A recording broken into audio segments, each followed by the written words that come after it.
Avec notre expert jardin en Bourgogne-Franche-Comté, Nicolas le jardinier qui officie dans une célèbre grande jardinerie du côté de Selon-la-Rue. Mais Tout pour à fait. nous, aujourd'hui, Nicolas, vous allez nous livrer les derniers petits secrets parce que je suis certain que vous avez un jardin, Non. une terrasse, un balcon. J'ai un petit bout de jardin, oui. Ouais, Oui, donc- c'est déjà pas mal de boulot. Oui, voilà, qu'il c'est ça, faut c'est déjà pas mal de boulot. l'entretenir, Donc, ouais. vous êtes comme Faut nous connaître. tous. L'hiver, on ne sait pas trop s'il a vraiment eu lieu, etc. Et au jardin, c'est un peu compliqué. Oui. Là, je me suis battu ce week-end contre les cocons de chenilles processionnaires. Voilà. Tiens donc. C'était l'aventure du week-end. D'accord. Ouais. Bon, autre aventure, là, on ne sait pas si l'hiver est terminé. Quelle est la On première des n'espère choses pas. qu'on doit faire, Nicolas?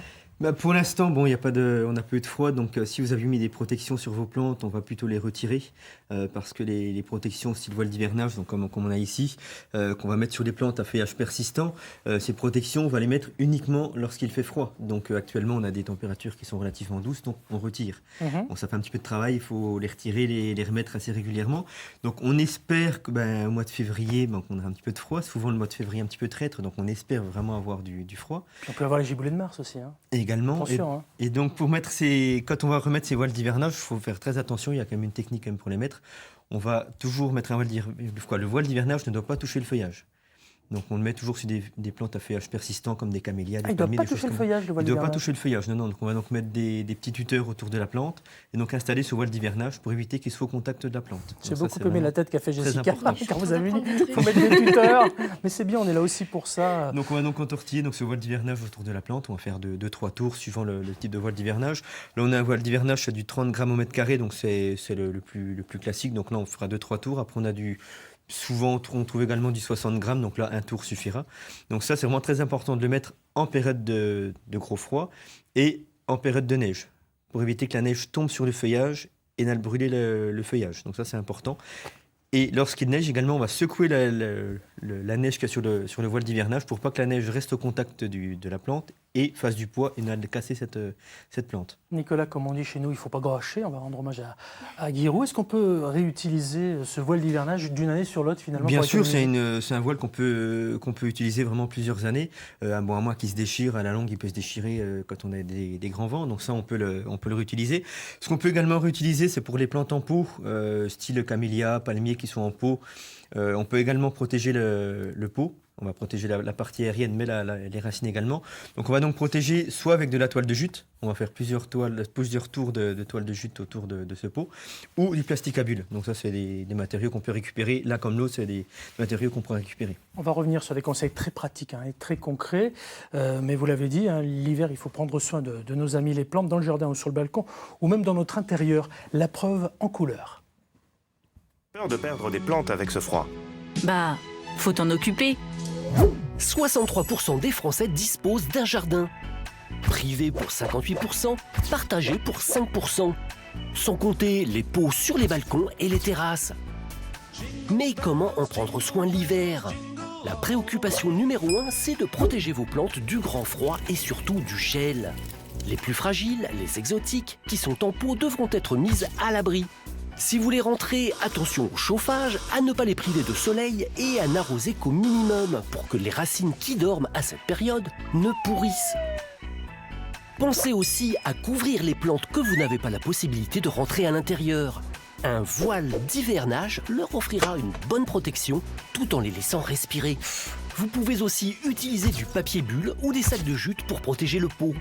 Vous pouvez également réaliser un paillage naturel à l'aide d'écorces, de feuilles mortes ou encore de compost. Et n'arrosez jamais lorsqu'il gèle, les racines risqueraient de geler. Mais sachez aussi qu'un bon coup de gel peut être profitable pour votre sol. Il élimine certaines maladies.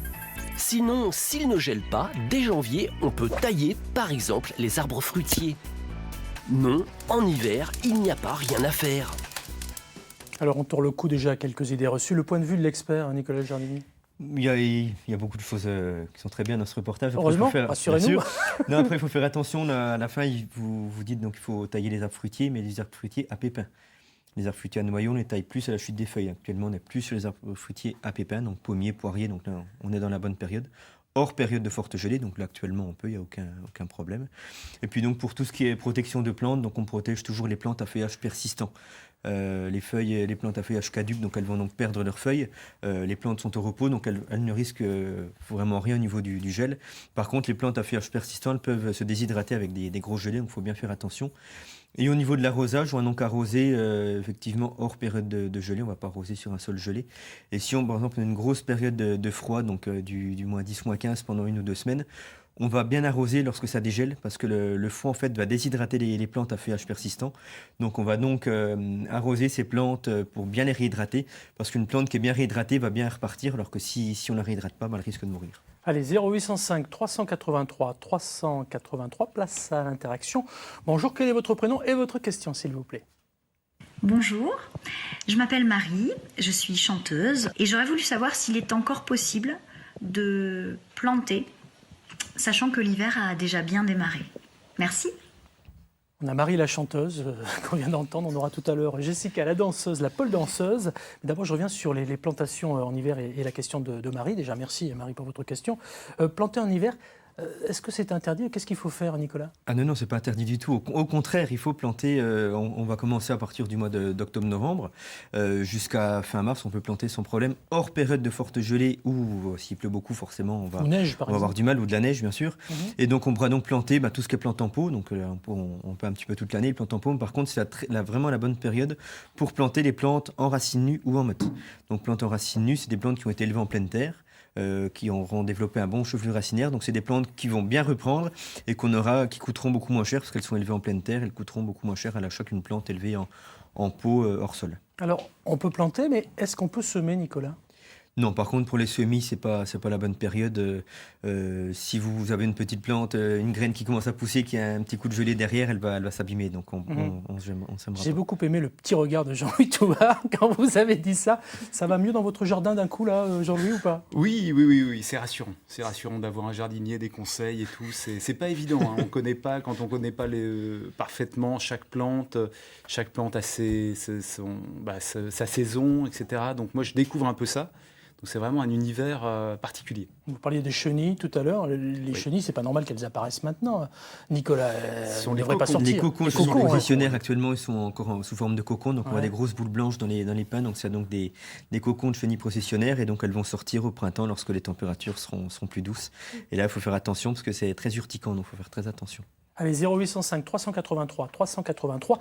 Top à la question du jour. Quel est votre prénom, monsieur le passionné? Parce qu'il a l'air passionné, ce garçon, vous allez comprendre. Oui, bonjour, c'est Emmanuel, passionné de jardin. Si j'avais un seul conseil à donner donc aux passionnés de jardin, par exemple les végétaux comme vous voyez derrière moi, c'est une fougère arborescente, eh bien, c'est de bien les protéger. Et j'ai une question justement pour passer l'hiver.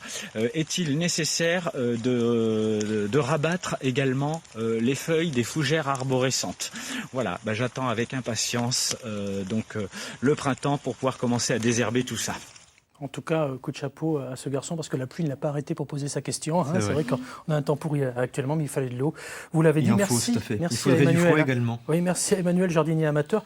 Alors la question, c'est, on rabat les feuilles des fougères arborescentes ou pas? Pour l'instant, on a peu de grosses gelées, donc les fougères arbustives peuvent passer au-delà de -5, on va dire. Donc tant que le feuillage n'est pas abîmé, n'est pas marron, on le laisse comme ça. Et par contre, lorsqu'il y aura des nouvelles feuilles qui vont apparaître au printemps, on pourra couper les anciennes pour que le stipe continue à se développer. Meilleur des conseils, c'est quoi? Puis tout à l'heure, je vois une photo, là j'ai l'impression de voir du paillage, c'est ça, non? C'est quoi? C'est du paillage, on peut le mettre au pied de certaines plantes, mettre un petit paillage pour éviter de garder le sol nu. Et même au jardin, c'est vraiment conseillé de pailler les sols pour éviter que les sols se lessivent avec la pluie. Pailler les sols, ça veut dire quoi? On va mettre soit on peut mettre une petite couche de fumier, soit des feuilles mortes, pour éviter en fait que le sol soit à nu. Et lorsqu'il pleut, en fait, le sol peut se lessiver, on va avoir également de l'érosion. Donc on essaye de toujours garder un sol protégé avec des feuilles mortes ou différents composants naturels. D'accord, Jessica met son pull pour ne pas se refroidir avant sa petite démonstration de pole dance, et finalement notre terre et là, a besoin pareil, on va d'un protéger, vêtement, ouais, et c'est le paillage. Plutôt que d'évacuer les feuilles mortes à la déchetterie, on les laisse sur place et au printemps on pourra les incorporer au sol pour apporter la matière organique. Nicolas le jardinier, quel est le meilleur conseil que vous puissiez nous donner à nous en Bourgogne et en Franche-Comté en cette fin janvier là, pour notre jardin? Pour l'instant, les conseils, c'est bon, comme on a vu un petit peu dans le reportage, on va faire tout ce qui est taille, tout ce qui est taille de fruitiers. On va surtout pas tailler les rosiers, c'est encore trop tôt. Les arbres à floraison estivale également, on va attendre plutôt le mois de mars. Les arbres qui vont fleurir au printemps, on les taillera après la fleur, donc plutôt sur avril-mai, on va dire. Et voilà, donc il faut vraiment respecter les bonnes périodes pour tailler les plantes et puis les protéger vraiment uniquement lorsqu'il fait froid pour éviter les mauvaises surprises, parce qu'il y a certaines personnes qui vont protéger une plante dès le mois de novembre, et lorsqu'ils vont retirer les protections au mois de mars, ben, c'est la catastrophe parce que la plante a pourri à l'intérieur. Ouais. Donc on protège uniquement lorsqu'il fait froid. Et puis on n'hésite pas à enlever si on ça enlève, sera si ça sera adouci, on remet, on peut le faire Alors plusieurs fois. On fait un peu de sport, Jean-Louis, c'est parfait ça. Très bien, Hein, c'est voilà, bien. ça me va. En 2 mots, il y a aussi les plantes qui sont à l'intérieur de notre maison. On a parlé du chauffage. On a tendance parfois à rentrer certaines plantes à l'intérieur. Alors à tort ou à raison, et qu'est-ce qu'il faut faire? Il faut faire attention à quoi? Il y a certaines plantes de toute façon qu'on est obligé de rentrer. Par exemple, vous prenez des bougainvilliers, on peut avoir des oiseaux du paradis, certaines sortes de palmiers, des cycas, des choses comme ça, qui vont s'abîmer même si on met un voile d'hivernage, donc on est obligé de les rentrer. Donc ces plantes, il faut effectivement surveiller l'arrosage, les arroser sans excès pour éviter qu'elles ne pourrissent au niveau des racines. On va aérer également la pièce où elles sont pour aérer, pour éviter qu'elles ne s'abîment.